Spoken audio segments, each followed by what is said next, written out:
பொங்கலுக்காக அம்மா வீட்டுக்கு கிராமத்துக்கு போயிருந்தோம். பொங்கல்லாம் நல்லபடியாக கொண்டாடியாச்சு.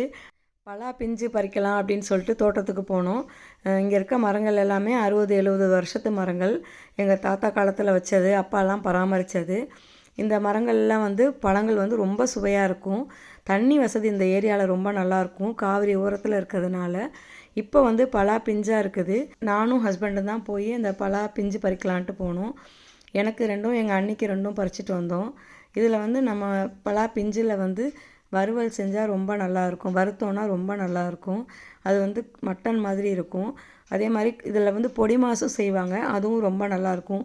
நல்லா வேக வச்சுட்டு உதுத்து அதை செய்வாங்க அம்மா, ரொம்ப டேஸ்ட்டாக இருக்கும். ஒரு 4-5 மரம் இருக்குது. அதில் இந்த மரம் மட்டும்தான் நல்லா காய்ப்பு காய்ச்சிருக்குது.